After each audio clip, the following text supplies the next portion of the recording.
Okay, let's get back into fun things. Lost my place. Don't we all lose our place someday? All right.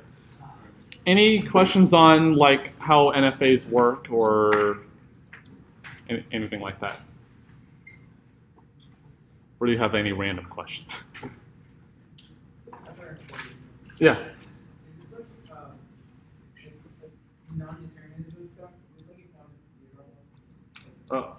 What is a fundamental theorem? Sorry, No, because a quantum computer, so we're not going to talk about quantum computers unless you really want me to. But the idea of quantum computers is that you have, you represent the, of course it depends on how you define it, but, so I'm stalling. But it's in a superposition of states. So essentially what could happen is the transitions have a certain probability of occurring. And so if you run the machine long enough, it's in some type of superposition of states. And then you perform a measurement. And then with a certain probability associated with each of the states, you can appear in that state. Okay, and of course, if you run it again, the probability, well, although the probability is the same, you might pick a different state. But it depends if you are talking about quantum Turing machines or quantum algorithms, or so there's a whole mess here. So. But is there more is there a powerful computational device than Turing machines? Is there a more powerful computational device than Turing? No. So that's what the Church-Turing thesis was supposed to help you figure out, and that every single variant that's ever been tested that does a finite amount of work in a finite amount of time is equivalent to a standard Turing machine. Although you do ask about quantum computers, so what has been shown, and maybe we can get to this at the end, is that quantum computers are equivalent to Turing machines, but up to a certain amount faster. So they're equivalent, so they can't solve undecidable problems, for example, but you can show that they're equivalent to a standard Turing machine. Because what you can do is, for example, the Turing machine simulates the quantum Turing machine by simulating all possibilities of what could happen, all possible superpositions, and then just works on each one. So it is a lot slower, but it could work. Other questions? Yeah. So for the NFA, it just chooses the best path, but our model for the transition function chooses all of the ones that you could. So it's not really modeling what's actually happening. No. So remember, for a function, this is a set of sets, right? So the function, when you give it the state and the input or no input, will give you a set of states to work with. So for example, let's go back to this one. So the transition function for Q0 reading a 1 is the set Q0, Q1. Right. But an actual Turing machine only picks the path that gets it to the accepted one path. Yeah, so we need to define computation first. Okay. Does that answer your question? No. I think so. Okay. Other questions? Okay, so let's define computation. So remember, for computation for DFAs, we always took a transition on at every single step. But here, we have two problems. One is that we may take some epsilon transitions, and so we need to work with that. But the other problem is that there may be many sequences of states that give us, that lead us to an accepting state, and so we need to work with that. Fortunately, both of those are really easy. So let's let M be an NFA, and W is W1 through Wn in sigma star.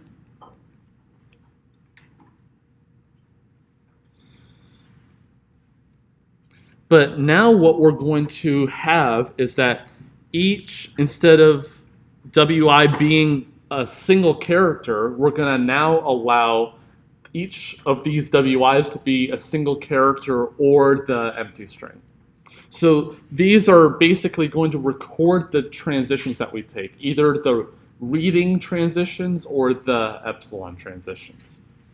So WI now is either in the characters or is the empty string itself. Okay, so that kind of helps us a little bit. We define a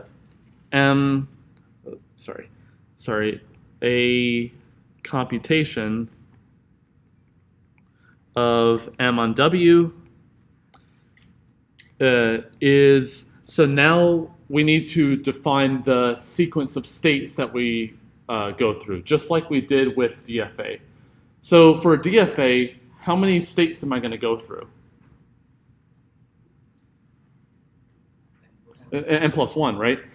But if note that if we weren't careful by saying that WI was in sigma or empty, how many transitions could I take? Actually arbitrarily large. Think of this example. So let's say we have this. That NFA. Just single state final. Does this NFA accept the empty string? Yeah. How many ways could it accept the empty string? Infinitely many. So there's not one way for an NFA to accept a string, right? So now instead of saying that we have the sequence of states like we did with a DFA, now we say we have a sequence of states. So the computation here is a sequence of states, R0 through Rn. So almost exactly the same as before. So gotta unerase those. So it's almost exactly the same with and the two famous conditions. So what should the R0 be? It should be the start state because like a DFA, we should start in the start state. So R0 better be equal to Q0. But now let's think back to DFA land. What was the second condition for DFA, for the computation for DFAs? Well, we said that, how did we get from I minus 1 to Ri? What character did we read? We read Wi, and how did we figure out where to go next? We looked in the transition function of the DFA, and it told us, hey, Ri is the next state that you need to go to. So we had this before, right? It said, look up state Ri minus 1, looking at character Wi, that'll tell you one state and one and only state, which is Ri. And then that better be true for throughout this sequence of states that we go through. But here, what's the issue? Do we have exactly one state that the function could give us? No, because remember the definition if we go all the way back up here.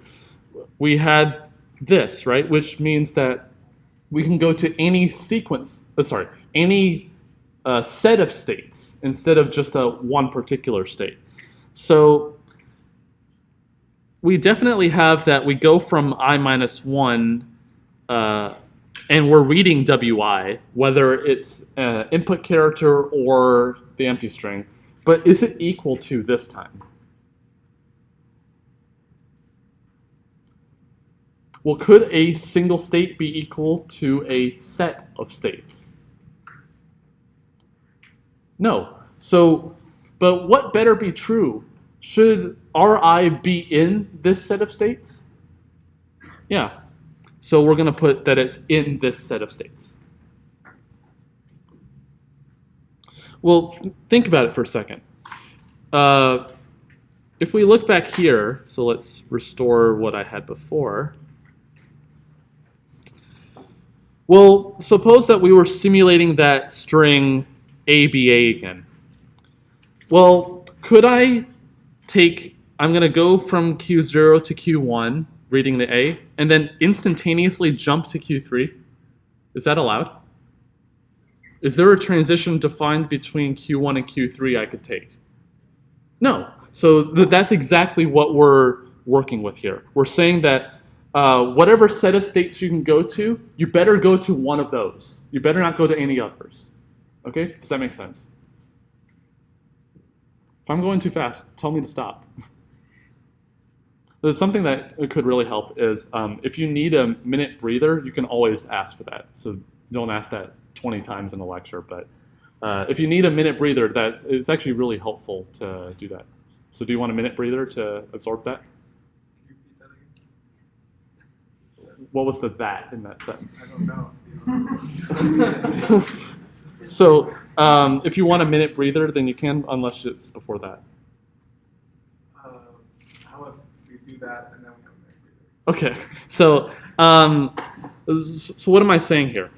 I'm just defining formally the computation for an NFA on an input. So it's just saying if you have an input and you can put the empty string wherever you like in that input, then a computation on that input involves following the arrows all the way through the machine, including possibly some empty strings. And finally, this second condition says if you have, so a picture's worth 1,000 words, especially here. If we have a whole bunch of transitions that are labeled the same thing, right, then I must pick one of them to be my next state. Okay? So I can't, like, if I have something like this, I can't pick that transition. Any other questions? Yeah. So in your little picture just above the screen there, where you can just instantly accept empty string. Yeah. So the first time you do that and you are in an accepting state, you don't have to accept that state Correct. yet. Yeah. So I could be in a final state and have epsilon transitions going somewhere else or back to myself, and I can just keep taking those as many as I like. Yes. The NFA could choose to do that, although it probably won't in this case because it's already at an accepting state, but it's certainly free to do so. Because look at the definition. It says that each WI could be a character or empty. So I can string 10 trillion empty strings together if I like. But of course they represent the empty string all together. So yeah, so that just follows from the definition of computation. Yeah. I guess I'm trying to understand, like, with the NFA. So I understand how it can like transition from one to the other, like with epsilons. But if there was like a string X and then a garbage string and then a string Y, it seems like it would be able to accept both X and Y and skip past the garbage string. What do you mean garbage? So like, because we're looking at concatenation. We're going to deal with that. Oh, okay. So in fact, unless there's another, yeah, go ahead. Just quickly, why do all those states in that picture just have to be named the same thing? No, so these actually could be Q1, Q2, Q3. Yeah, so it's just if you have a whole bunch of transitions on the same thing going out, then for a computation to work, you have to pick one of them, which is what the NFA does anyway. So this is actually defining precisely what the NFA does. Yeah. What do you mean by the dotted? That just means the transition's not there. Yeah. So it makes sense when I'm saying it and drawing it at the same time, but it means the transition's not there. Okay. And of course, we can define the language recognized by an NFA is just the set of all strings where M has an accepting computation on W. So exactly the same thing as for a DFA. But let's tackle the concatenation question because it's actually very easy with NFAs. So the terminology here is going to be precise. So if L1 and L2 are recognized by NFAs, so I did not say regular there, are recognized by NFAs, then L1, L2 concatenated together is also recognized by an NFA.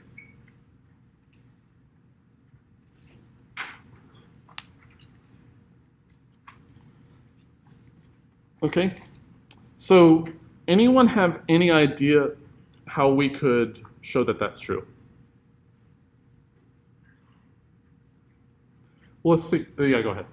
Maybe like you get combined that go that if you have A zero, Mm-hmm. you combine those states.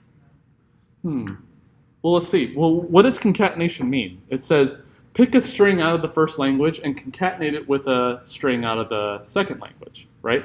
So how do I pick a string out of L1, for example? Do I have an NFA for it? Yeah, I say it right here. There's a NFA for it. So let's let M1 and M2 recognize L1 and L2, respectively. So the picture is actually going to be the proof here. So whatever these machines are, I don't know what they are. So let's actually draw a black box for them. And then we'll connect the black boxes together.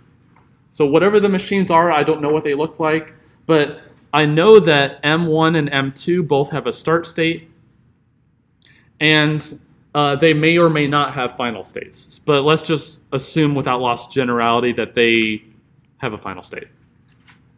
Okay? Well, what does picking a string out of L1 mean? Well, doesn't that mean we started in the start state of M1 and then did some computation and landed in a final state of M1? That means that M1 must have accepted something. So it's something in here. Okay, that's fine. So it eventually led to that final state. Oh, and I think that means the exact same thing for M2, right? So if I pick a string out of L2, that just means M2 accepting some string from its start state. So maybe it does some computation and then leads to that final state. That clear? Let's see. Well, whatever that string was right there, let's say it's W1, and then let's say that one is W2. Well, how could I join these two machines together to recognize this or accept the string W1 concatenated with W2? Exactly. So in fact, actually we'll do a third color. High tech. So I made those non-final, but I'll talk about that in a second. So what epsilon transitions where? From the final states of M1 to what of the second machine? The start state. Oh, so that seems like a really good idea. It actually is a good idea. Why should I make those final states of M1 no longer final? Oh, let's see. If I left them final, could the NFA stop there? If the input was whatever it was, say W1 here, it'll stop in that final state and never go through the second machine, right? But that's not what concatenation is. It means pick a string out of the first one, a string out of the second one, put them together. So that's why we make them non-final. So now if the resulting NFA accepts a string, it must go all the way through M1 and then all the way through M2. Okay, so that means something in the first machine's language, L1, concatenated with something in the second machine's language, L2. Okay? Does that make sense? See, like two people nodding their heads. So therefore, everyone is on board. But does that make sense? Still two people. Okay. Yeah. Question. We're also using the fact that we have like a string and a W1 is a string and a W2 is no string. That equals empty. Like, if, like let's say we don't have to go through M2, like if the whole thing is just in M1. Well, then it's not the concatenation. Yeah, that's where you use it after that. Yeah. You're right. So if I happen to leave these two final, then I don't have to go through the second machine. I have to read the entire input, but if the entire input is contained within M1, Yeah. then I can stop right at that state. I don't have to go to the second machine. Yeah. So in fact, what is the language of this machine if I left those final states in? If before I had L1, L2, but what else did I gain?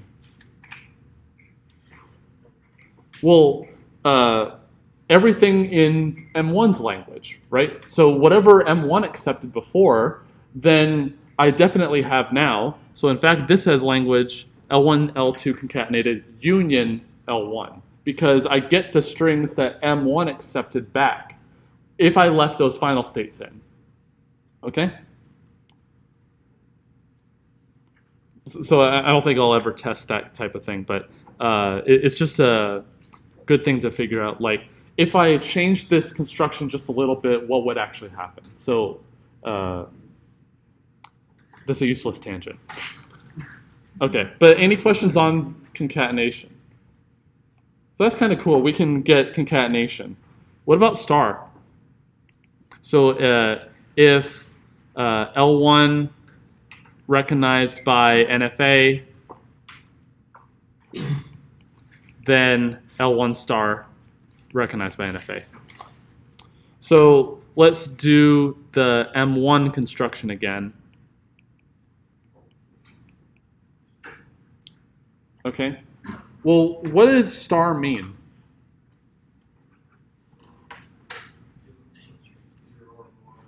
Right, so I basically that just means going through M1 as many times as I like, right? And then stopping at some point, maybe going to the final states at the end. Well, how do I go through this machine as many times as I like?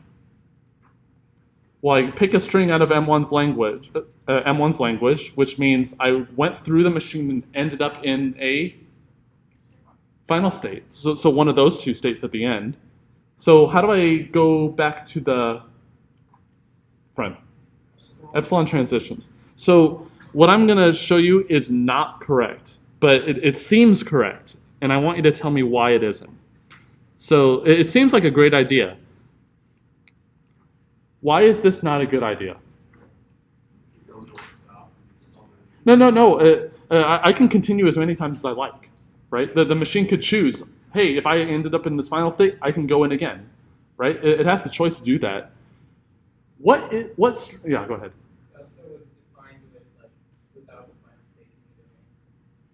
Well, if it has no final states, I'll do nothing.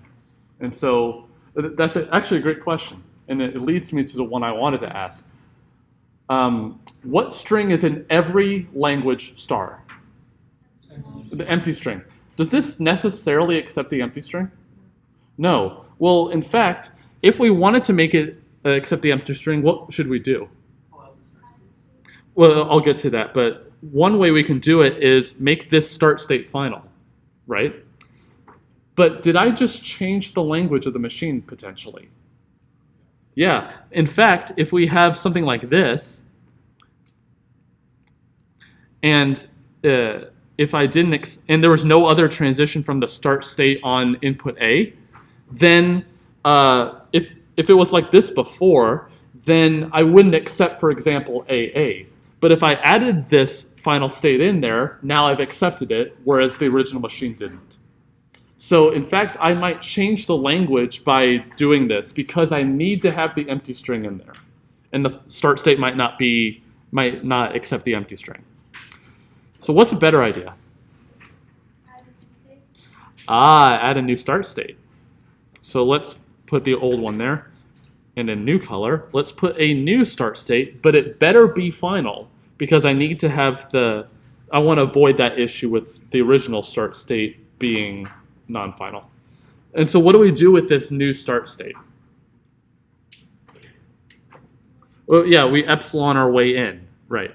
Because I want to start at the original start state without having read anything. And this is a way to do that. But now I need the way to go through the machine as many times as I like. So what do we do?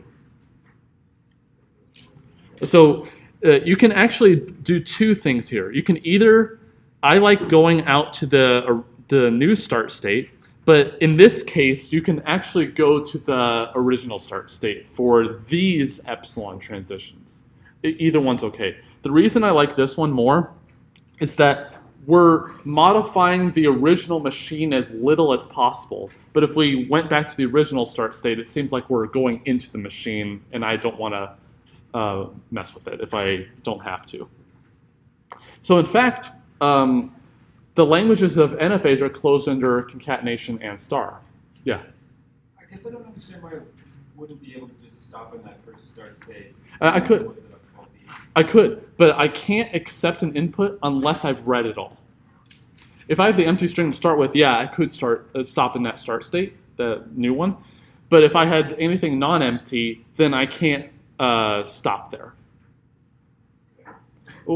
I mean, I could stop there, but it's just there's no way for the NFA to accept in that state because I haven't read everything. Because look at the definition of computation. It says that the sequence of states goes through every single character in this input, or empty, but it goes through everything. Any other, yeah? So in your statement of the theorem there, Mm-hmm. If L1 is recognized by an NFA, Mm-hmm. then L star is recognized by the same NFA or by some other NFA? But by a different NFA via this augmentation, yeah. So I should be clear, an NFA recognized by an NFA. Yeah, thank you for that. Other questions? Okay, great. So we can show that we can build NFAs for these problems that we do want to solve, but the issue is now we want to convert it somehow back to a DFA. And if we go back to the computations we were doing earlier, where we had this brute force type computation that we maintained what states we could be in at a particular point, and then for each one we just saw where we can go from there, and then maintain the epsilon transitions as we go. That's actually the idea that we're going to use to convert an NFA to a DFA. So first question, are DFAs also NFAs? Are DFAs also NFAs? Yeah, because an NFA doesn't have to have multiple branches on a single transition. It doesn't have to have epsilon transitions. So every DFA is an NFA. Is every NFA a DFA? No, because an NFA could have epsilon transitions and all that stuff. Okay, well, what we want to show is that since we know now every regular language, a DFA, is recognized by an NFA, because every DFA is an NFA, now we want to show every NFA's language is regular, which means every NFA has a DFA for the same language. So every language recognized by an NFA is regular. So if we can show this, then that means that all these problems we want to solve, which are really easy for NFAs, in fact, we can just make a DFA for it, and then we can actually build real systems using a DFA for the problem we want to solve. Okay. And of course, I have to do it by memory. So let's do proof. Well, let's see. Of course, the construction, so the DFA could be non-constructive, meaning that we could show that there exists a DFA, but in fact, we don't know how to actually build it. But the nice thing here is that we'll give an algorithm to be able to convert the NFA directly to a DFA. So let's see. So let's let M with all the pieces be an NFA.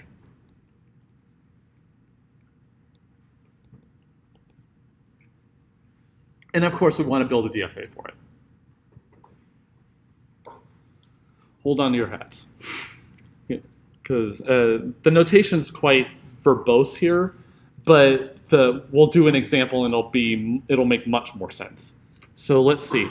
We're going to build a DFA, and then we'll define the parts of the DFA in terms of the NFA. So we're going to build a DFA. Let's call it D in this case for DFA. Although I should have called it N for NFA. So let's call the parts Q prime. It's going to have the same alphabet. Definitely different transition function. Definitely different start state. Definitely different final states.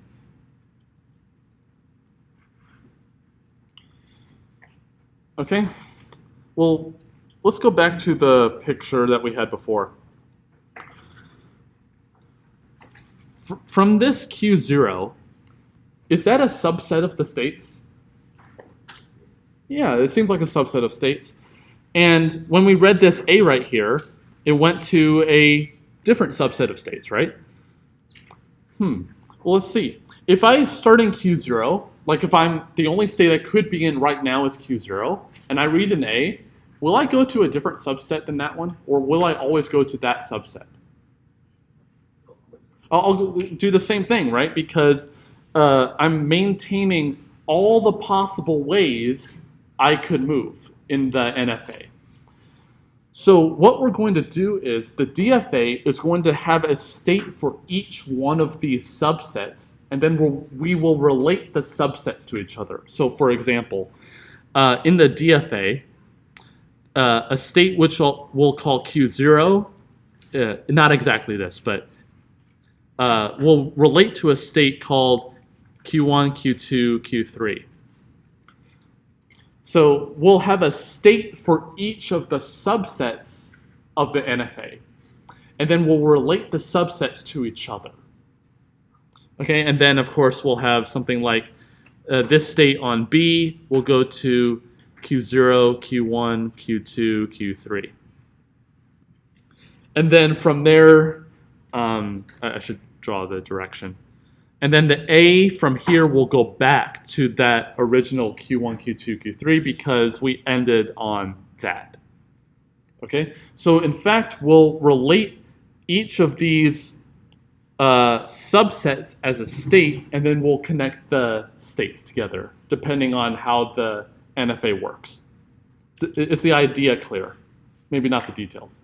So the DFA will have those three states in it, but it would also have all possible, so yeah. Some of them are dead states. Right, yeah, actually many of them will be, yes.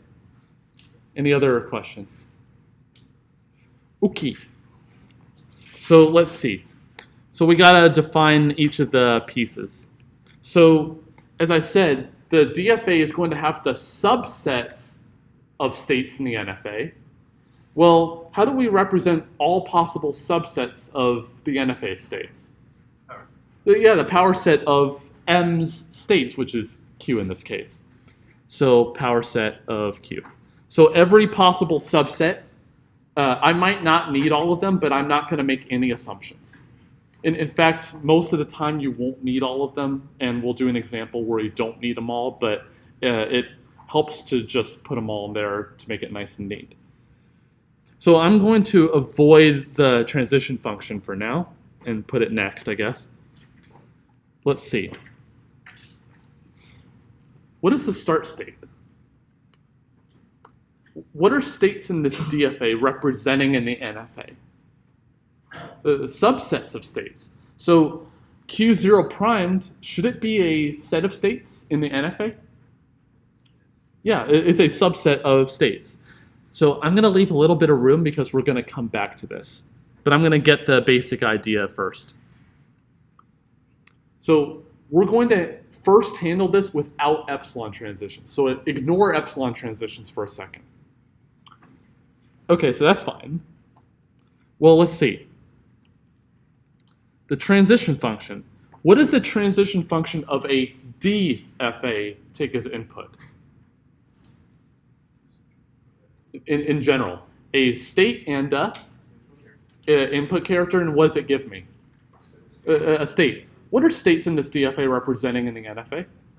Subsets of states. So I'm going to represent this by, I guess I'm going to call it a different letter. Let's call it X for a set of states. I put S, but it looks like delta too much.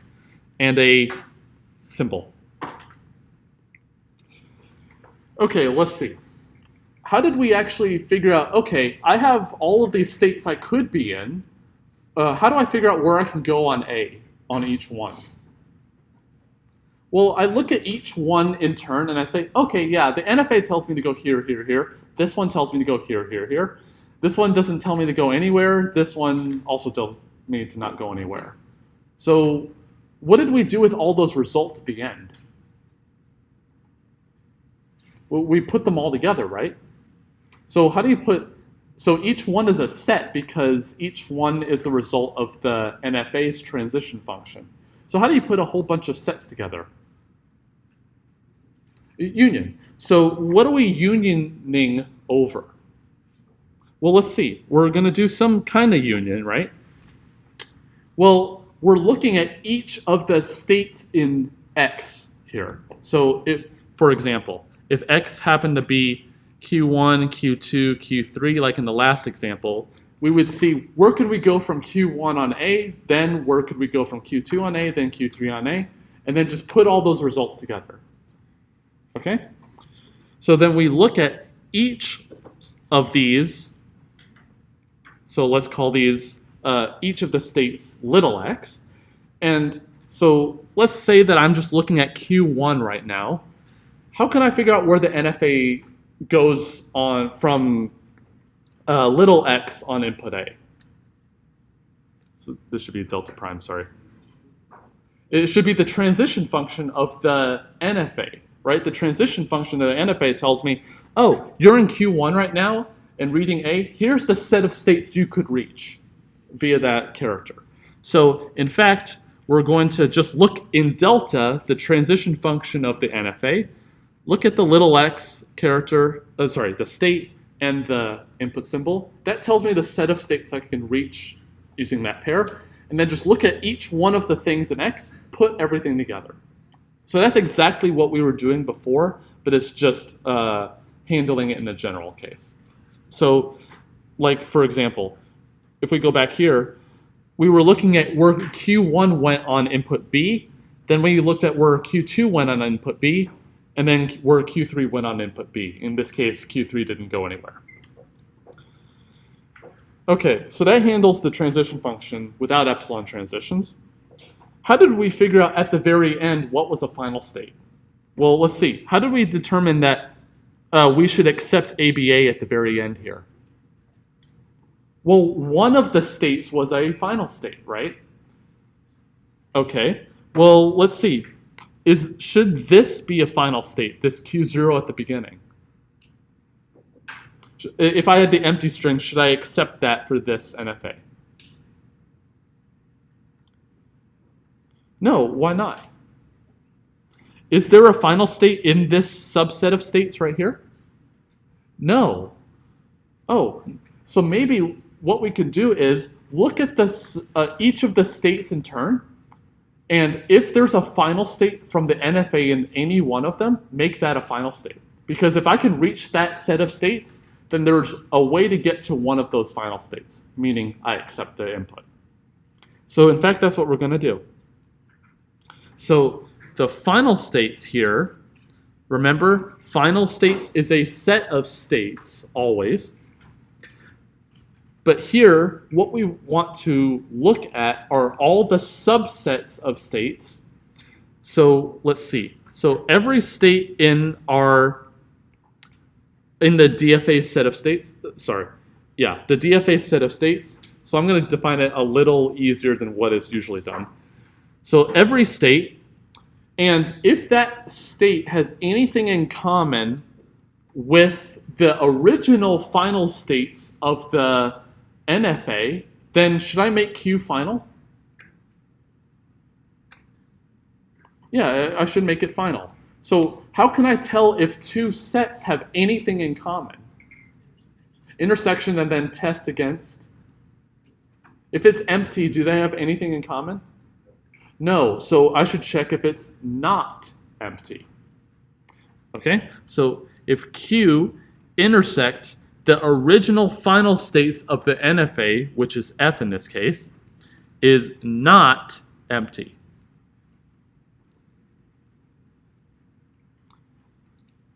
Okay, so let's just recap.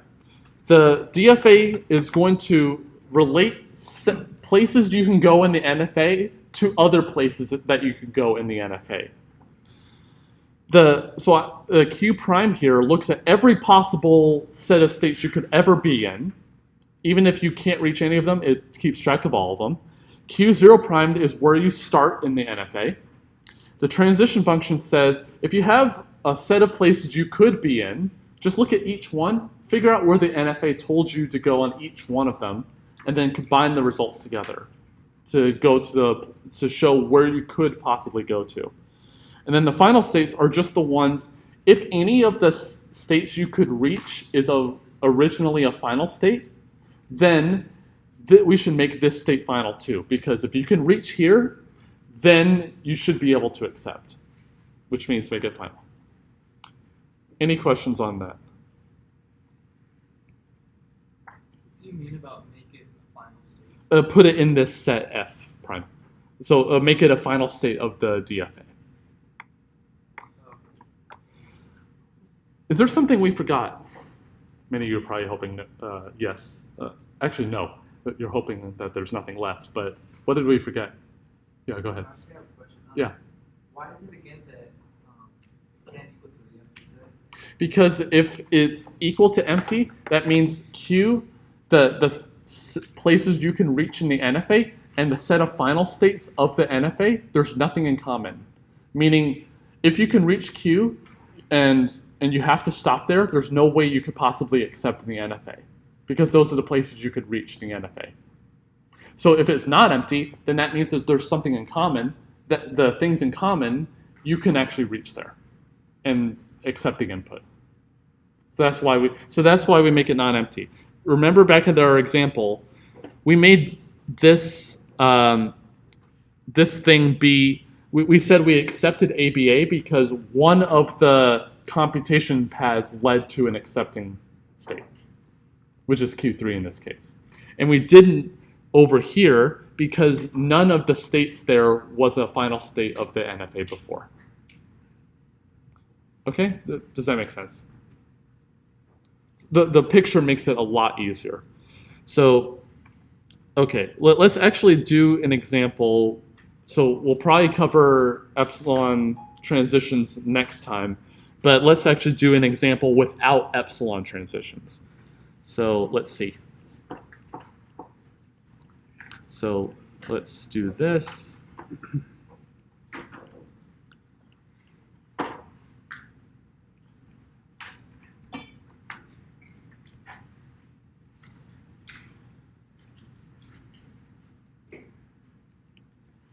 Okay, so here's an NFA. Actually, let's make it more interesting. There. So I deleted the one off of Q2 to Q0. Okay, let's see. How many subsets of states are there of 3 states? 2 to the 3, which is 8. I think we would hope to not have to draw 8 states here. So what I'm going to propose is a method to generate the states that you actually need and just ignore the ones that you don't need. Okay? So, well, we need a start state. So good thing we don't have epsilon transitions. So what is the state of the DFA going to tell me is the start state? Well, it's the set containing Q0 because remember the states of the DFA are sets of states in the NFA. Well, the set for the start state of the DFA happens to be this. So I'm going to make a thing like this. So let's just put this as DFA over here, NFA over here, so that we're clear. So that's the start state. So Now, since we have a DFA, how many transitions on 0 should we have out of this new state? No, out of the DFA. Oh, 1, right. So we better have exactly 1 transition coming out. Well, how do I figure out where to go in the DFA, like what the state name is of the DFA? Well, I look to the NFA and say, every state in this set, well, there's only 1, which is nice. Well, look at each one, figure out where the NFA told you can go. Well, let's see. Look at Q0 in the NFA. Where could we go on 0? Q0 and Q1. So let's start writing states down. And I can't go anywhere else on 0. And we don't have epsilon transitions for now, so we're ignoring that for the moment. So in fact, this is the state that we're going to add.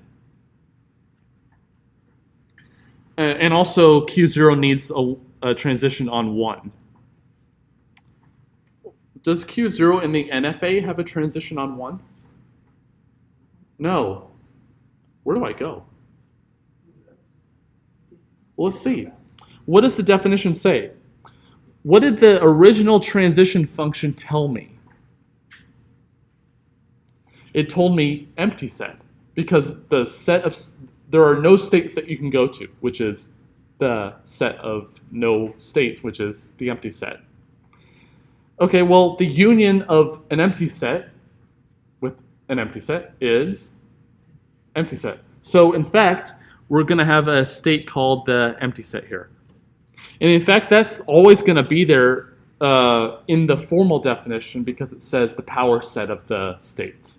So the empty set is always a subset of Q. Well, let's see. If I'm nowhere and I read a 0, where am I now? Am I anywhere? No. So if I'm in the empty set state and I read a 0, where should I go? Back to itself. Okay? And in fact, that's the same is true for 1 as well. Okay. Let's see. So now we got to handle this Q0, Q1 state. So remember, we got to have a 0 going somewhere and a 1 going somewhere. So for 0, where could Q0 go on 0? Q0, Q1, we already know this. So that's good. Where else could I can't go anywhere else from Q0 on 0. Where could Q1 go on 0? Q2. And I can't go anywhere else, so that's the new state that I'm going to make. What about on 1? Actually, we might need all 8 states here. Q0, Q1, where can I go on 1? Just Q1 because Q0 can't go anywhere on 1. So in fact, I need a Q1 state there. Oh boy, this is starting to get a little big. What about this one? Q0, 1, and 2 on input 0. Well, Q0 goes to 0 and 1, so we got those. Where does 1 go on 0? It goes to 2. Where does 2 go on 0? Back to Q0, but I already included that. Do I have any other states to include? Oh, we already have this state. Nice. So in fact, we can make this a self loop. So that closes one branch, which is nice. What about on 1? This one should be kind of easy. Just Q1 because none of the other states go anywhere. Oh, we already have that state. So we can close this branch too. Okay, so now we just need to handle Q1. What about Q1 on 1? Just itself, so that's another self loop. Nice. What about 0? Q2, do we have that state? No, we don't have that state, so we need a new state. Q2 down here. What about Q2 on 1? Nowhere, so which state should I go to? empty set state. So that goes here, close that branch, and we'll actually close this branch too. Q2 on 0, where do I go? Q0.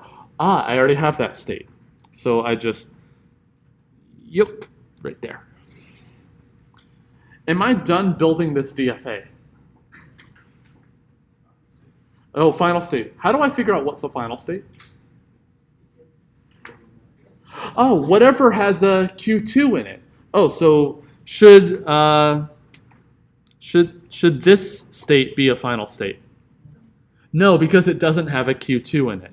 So, well, I see this one has a Q2 in it, and this one has a Q2 in it, and no others do. What about the empty set state? Does it have a Q2 in it? Nope, so don't make it final. Great, so now we just built a DFA from this NFA. So how many states did we actually use? 6, how many are possible? There are 8 possible. What happened to those other 2?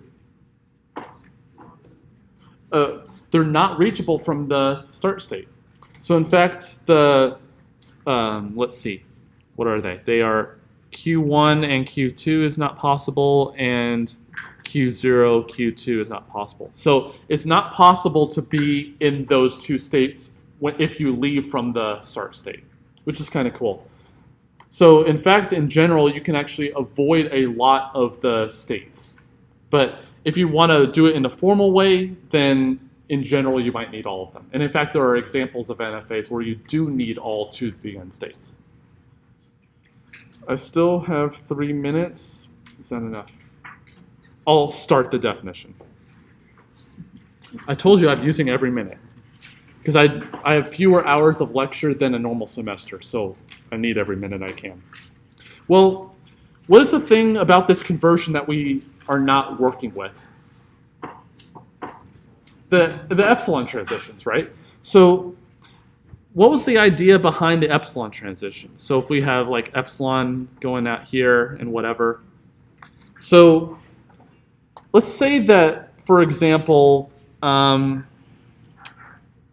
what's a good example? So let's say that Q1 had an epsilon transition to Q2 in addition to that 0. So is this state possible to reach? This just Q1 by itself? No, because if I am in Q1, I have the opportunity to go to Q2 as well. So anytime a Q1 appears, a Q2 must also appear, because that's a state I could reach. Well, let's see. Let's suppose that we figured out, okay, yeah, from this state, these are all the states that I could reach from there, from just using epsilon transitions and nothing else, just epsilon transitions. Could I have a state out here and reach it via epsilon transitions?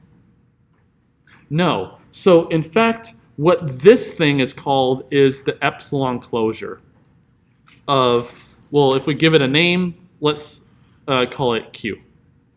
So the epsilon closure of this state is all the states I could reach from this state using only epsilon transitions. Okay, well, let's see. And we call this E of Q. Well, if I wanted more states to work with my epsilon closure, like if I had a Q prime over here and I had some epsilon transitions to work with, then I can talk about the epsilon closure of multiple states. So that's why I have the set notation here. So if I wanted the epsilon closure of multiple states, then we can do that. So it's E of a set of states.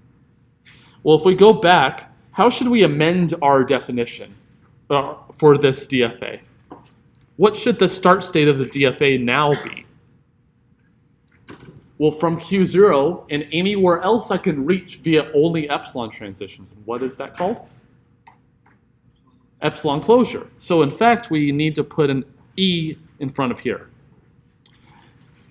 Are we done? Just one more thing. What about the transition function? I figure out wherever I can go on a single symbol, and then what do I figure out?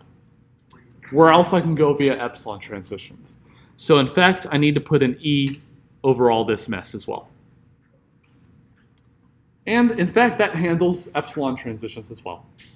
So now I'm out of time, so I'll see you on Wednesday.